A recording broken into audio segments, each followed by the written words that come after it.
আল্লাহ নিজে বলেন, ফাইন আসাবাহু খায়রুন আতবাআন্না বিহি, যখন ভালো কিছু তাদের আসে, যদি জীবনে ভালো কিছু ঘটে তাহলে তারা ভালো থাকে। ঠিক আছে, ঠিক আছে, আল্লাহ আসলে এই দোয়াটা শুনেছেন, সুতরাং আমি এখন নামাজ পড়তে পারি, আমার ভালো লাগছে। ওয়াইন আসাবাহু ফিতনাতুন, যখন তারা কোনো ফিতনার সংস্পর্শে আসে, ফিতনা শব্দের অর্থ হলো কোনো ধরনের পরীক্ষা, কোনো কিছু যেটা তাদের বিশ্বাসকে পরীক্ষা করে। সুতরাং আল্লাহ খায়রের বিপরীত শব্দ শার ব্যবহার করেননি, এখানে শব্দটি হবে শার। সুতরাং আপনি হয়তো আশা করছিলেন যে আল্লাহ বলবেন ফাইন আসাবাহু খায়রুন ইতমাআন্না বিহি ওয়াইন আসাবাহু শাররুন, না, ওয়াইন আসাবাতহু ফিতনাতুন। কেন এই শব্দটি গুরুত্বপূর্ণ? কারণ আল্লাহ আমাদেরকে জানাচ্ছেন যখন আপনার খারাপ কিছু ঘটে তখন শুধু আল্লাহ আপনার বিশ্বাসকে পরীক্ষা করছেন। আল্লাহ শুধু দেখতে চান আপনি কি বিশ্বাস করেন এক আল্লাহকে যে আপনাকে তখনও ভালোবাসেন, যিনি তখনও আপনাকে গুরুত্ব দেন, তখনও তিনি আর রহমান, তখনও তিনি আর রাজিক, তিনি তখনও আপনার সবকিছুর যোগান দিয়ে যাচ্ছেন, আপনার যত্ন নিয়ে যাচ্ছেন, যদিও আপনি তা দেখতে পান না, যদিও আপনার মনে হচ্ছে যেন আপনার সামনে সমস্যার স্তূপ। আর শয়তান চায় যে আপনি প্রশ্ন করুন আল্লাহ কোথায়, সে চায় যে আপনি প্রশ্নটি করুন। তাই আল্লাহ আপনাকে অনেক সময় এমন পরিস্থিতি ফেলতে চান এটা দেখার জন্য যে আপনার বিশ্বাস কতটা পাকাপোক্ত। এই দিনের শুরু কিন্তু আল্লাযীনা ইউমিনুনা বিল গায়ব, তারা এমন এক আল্লাহকে বিশ্বাস করে যাকে তারা দেখতে পায় না। এর অর্থ শুধু এই নয় যে আমরা আল্লাহকে দেখতে পাই না, পরিকল্পনাও দেখতে পাই না। আল্লাহ আপনাকে বলে দেন না যে তোমার দিনটা এভাবে যাবে, তুমি এখন কঠিন সময়ের মধ্য দিয়ে যাচ্ছ, কিন্তু সহজ সময় আসছে কয়েক সপ্তাহ বা কয়েক বছর বা কয়েক ঘন্টার মধ্যেই। আমরা জানি না যে পরবর্তী মিনিটেই পরিস্থিতি ভালো হবে নাকি আরো 10 বছর লাগবে, আমরা কিছু জানি না। আল্লাহ সেটা বলবেন না।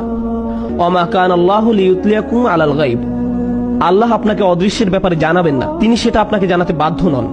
আল্লাহ শুধু আপনাকে বলছেন তাকে বিশ্বাস করতে, শুধু আপনাকে বলছেন তাকে বিশ্বাস করতে, তাকে বিশ্বাস করতে যে আপনি নিজেকে কতটা ভালোবাসেন, আল্লাহ আপনাকে তার চেয়েও বেশি ভালোবাসেন। আপনাকে শাস্তি দিয়ে, যন্ত্রণা দিয়ে তার কোনো লাভ নেই, তার কোনো লাভ নেই। মা ইয়াফআলুল্লাহু বিআযাবিকুম, আপনাকে শাস্তি দিয়ে আল্লাহর কি লাভ? আপনি কেন ভাবেন যে আল্লাহ আপনাকে পাকড়াও করতে চান? আল্লাহ নিজে আক্ষরিক অর্থে এই প্রশ্ন করেছেন। সুতরাং যখন আপনি আমি পরীক্ষার মধ্য দিয়ে যাই তখনই এটা হিসাব করে দেখার সময় যে আল্লাহকে বিশ্বাস করা তো সহজ, যখন সবকিছু ঠিক আছে তখন এটা তুলনামূলকভাবে সহজ, কিন্তু বিশ্বাস করা কঠিন, বিশেষত আল্লাহর কিছু নামে, আল্লাহ সেই সব নামে যেগুলোকে আমরা কঠিন সময় আঁকড়ে ধরে আছি, সেগুলোকে ধরে রাখা কঠিন যখন আমাদের উপর আঘাত আসে। যখন আমরা বিশ্বাস করি যে আল্লাহ উপশমকারী, আল্লাহ সব শিফার মালিক, তার কিতাব হলো শিফা, আর আপনি হাসপাতালে বসে আছেন মৃত্যুমুখী মার কাছে বা মৃত্যুমুখী বাবার কাছে, তখন বিশ্বাস করা কঠিন। এটা অনেকের কাছেই কঠিন মনে হয়। এই খুতবাকে আমি দুইটা জিনিসে ভাগ করতে চাই। একটা হলো দোয়া বিষয়ে আমাদের চিন্তাভাবনা সংশোধন করা, চিন্তাভাবনা সংশোধন করা। পবিত্র কোরআনের অধিকাংশ দোয়াতে, নবী সাল্লাল্লাহু আলাইহি সাল্লামের সুন্নতের অধিকাংশ দোয়াতে আপনি খুব সাধারণ একটা ব্যাপার খেয়াল করবেন যে কোনো না কোনো ভাবে আপনি আল্লাহর কাছে নিজের জন্য আরো বেশি শক্তি, আরো বেশি সামর্থ্য প্রার্থনা করছেন, আরো বেশি সামর্থ্য প্রার্থনা করছেন। আপনি আল্লাহর কাছে পথ প্রদর্শন, আল্লাহর কাছে ক্ষমাশীলতা এবং আল্লাহর কাছে কৃতজ্ঞতা প্রকাশ করার দোয়া করছেন। আউজিআনি আন আশকুরা নি'মাতাকাল্লাতী আন'আম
আল্লাহর কাছেও তাই চায়, কিন্তু আসলে কি সেই পরিবর্তন হয় না? এবং যখন পরিবর্তন হয় না, তখন তারা আল্লাহকে দোষারোপ করে, কেন আপনি আমার পৃথিবীকে পরিবর্তন করেননি, কেন আপনি সবকিছুকে আমার জন্য সহজ করে দেননি। আপনি যদি চান বাস্তবতা আপনার পক্ষে থাকবে, তাহলে আপনাকে সত্যিকার ভাবে শিখতে হবে কিভাবে আল্লাহর কাছে সমর্পিত হতে হয়। এমন নয় যে যখন কিছু প্রয়োজন, কোন সমস্যা, তখনই আল্লাহর কাছে সাহায্য চান, বরং আপনি আল্লাহর কাছে সব সময় আসবেন, আপনাকে সব সময় তার কাছে সমর্পিত হতে হবে। এভাবে এই মনোভাবের উন্নতি হবে এবং এমন একটি সময় আসবে যখন বাস্তবতা আমাদের কাছে আত্মসমর্পণ করবে। আর সেই সময় হলো যখন আমরা আল্লাহর সাথে মিলিত হব। লাহুম মা ইয়াশাউন। আমরা যা চাই তা সবই আমরা পাবো। সমস্যা হলো আমরা সবাই এই মুহূর্তে চাই।